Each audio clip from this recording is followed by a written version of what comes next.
Hello everybody, Global Warming Skeptic here, and I just wanted to comment on something briefly.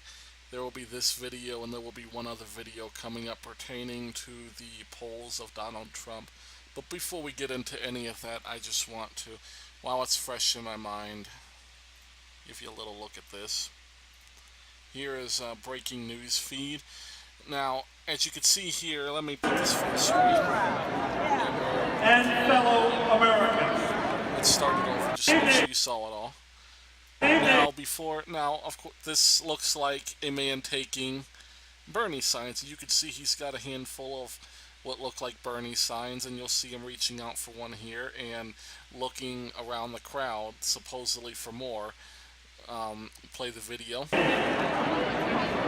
Democrats and fellow Americans, I'm so proud to be addressing you here in America's first capital. Now, first of all, I'd like to say, pull this back a little bit. They do have the right to do this. This is a private event, and this is their free speech to not want Bernie signs being presented to the public. So this isn't necessarily a free speech issue. I think we need to put it back into the important context of the events leading up to this. The Debbie Wasserman Schultz reveal of the emails that she conspired against Bernie Sanders from the beginning. Now, first of all, let me just say for the record that I think Hillary Clinton is just a better candidate than Bernie Sanders.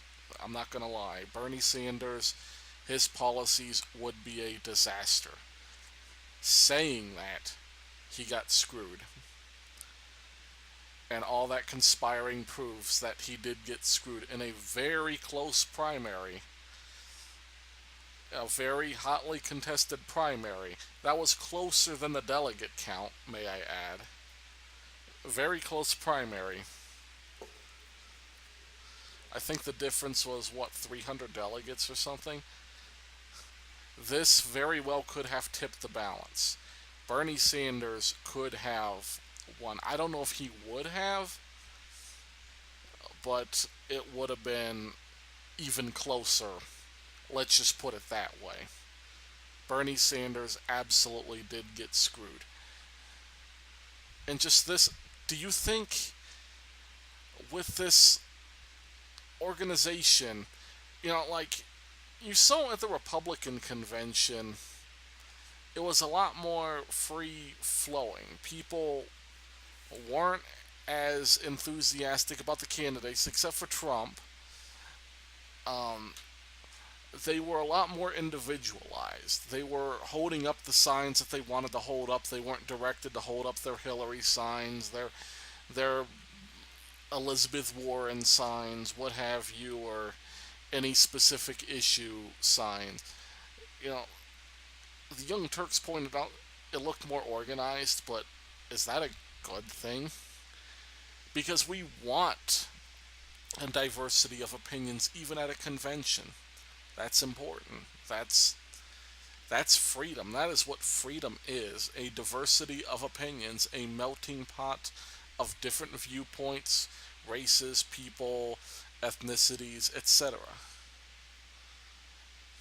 And I'm just going to go further and say this. And I tweeted this too, and I guess I'm just going to say it because I'm going to talk from the heart. I have a lot of differences with Jill Stein. I would not vote for Jill Stein. I am definitely supporting Donald Trump because he is the best candidate that can possibly, and that's the key word, possibly, because potential is all we have left. With all the politics, all the ineptitude, the complete lack of meritocracy in our political and bureaucratic systems, all we have is potential. We cannot vote for the same thing. We can't happen, even if we're taking a huge risk. And Donald Trump's a huge risk. I won't lie. I'm worried too. I don't know what he's going to do as president. I don't know if he's going to use his president to bankroll his company. It's all possible. But number one, what difference is it going to be from any other politician, such as Hillary Clinton, who uses politics as a means of enriching herself? But here's the point I'm making. I have a lot of differences with Jill Stein. She's very highly liberal. She's far, far, far too much to the left for my tastes. And I'm center right, by the way. I'm not an extreme right winger. I differ with Republicans on a lot of things. I differ with libertarians on a lot of things. I differ with the left on a lot more things, but I can name some Democratic positions. But here's my point. I would be honored for it to be a Trump versus Jill Stein election. I would be honored for that. And if Democrats were to elect her, well, not Democrats, excuse me, progressives, those leaving the Democratic Party, and I hope they keep their word that they will. All these hashtag Demexit tweets, I hope they keep their word. Because I would love to see Hillary Clinton by November, because it's going to take time. It's going to take time, and you're going to have resolve if you want this. I would even go as far as to do what I can to help the effort for the Democrats, for the progressives who want to exit the Democrat, go to the Green Party, make that the new secondary party, because Jill Stein, at least she has a background, because she is a doctor. Hillary's not a doctor, she's a lawyer. And Jill Stein, I think she's what, a medical doctor? I don't know. But at least she would be informed enough, and at least she would have the character. I think she would have the character. If nothing else, far better than Hillary Clinton. And I would rather have that with some disagreements than to fundamentally disagree with somebody and have them just be a rotten, just ugly individual. And as a Christian, I should not be judging people like that. But it's just hard. It's really hard not to. And I just say that as a human being. Because if you look at the things that have happened under her, you look at those families, all those harassed women under Bill Clinton, and not an ounce of sympathy. We all do bad things, but when you do bad things and are unrepentant, unashamed, you hide from those things and you lie about those things and you don't regret that, how can you be trusted? And that's what we're dealing with Hillary. How can you be trusted to do anything?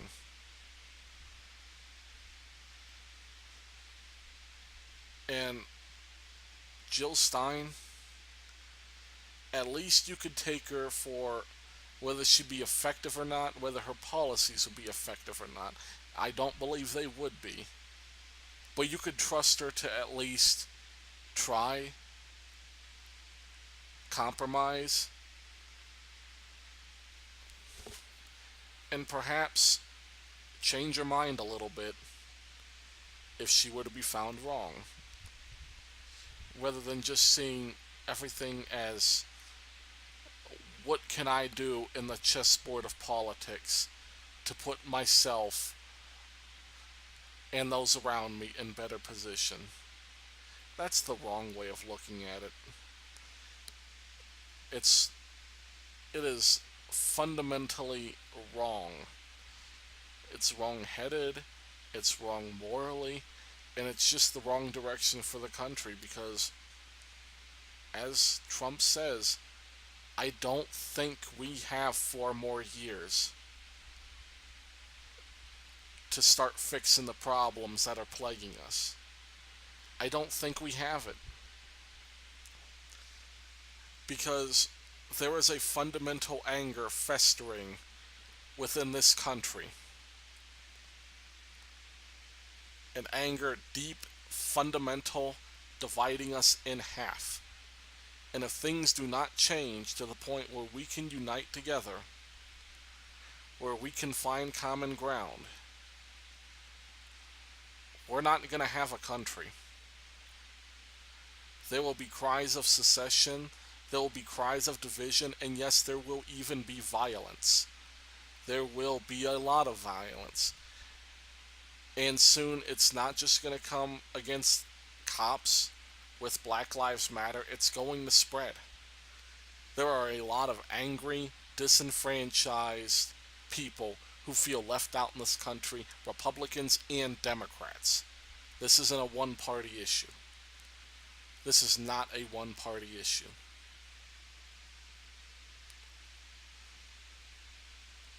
Everybody has a reason to be angry. Most people do, unless you're filthy rich. In the 1780s, the French Empire was one of the most powerful entities on the planet. One of the most expansive colonial empires to ever exist, next to the British Empire. And they got overthrown by a bunch of dirty, sweaty, angry peasants who could no longer take being disenfranchised by inept leadership that completely ignored their basic needs. And I don't think we're at the point of revolution, but you give it 4 years of ineptitude, it can happen, and it can happen fast. And you've seen it other times. You've seen both Tsar revolutions, as like the February and the October Revolution. What was it, of 1918 or something? I don't, something like that. But where the Tsars got overthrown too, and Russia was in the same boat. They were, I believe, the second most prosperous nation in the world at the time, next to the United States, economically, anyhow. And militarily, they were probably even ahead of us. They got overthrown by the same people. Dirty, nasty, sweaty peasants who had nothing but their own anger about not being represented. And what did that lead to? What did both of those lead to? Decades of tyranny, strife, loss of freedom. It can happen to this country.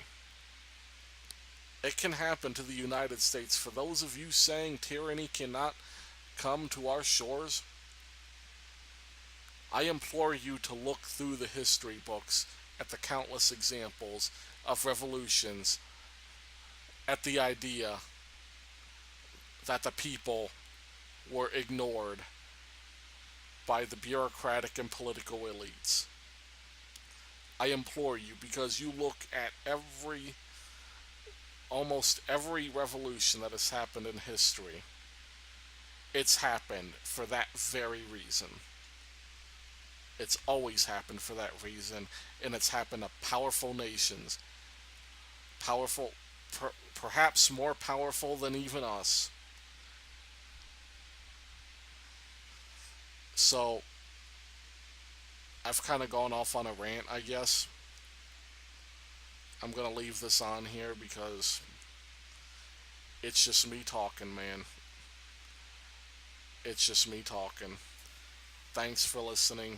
God bless you guys.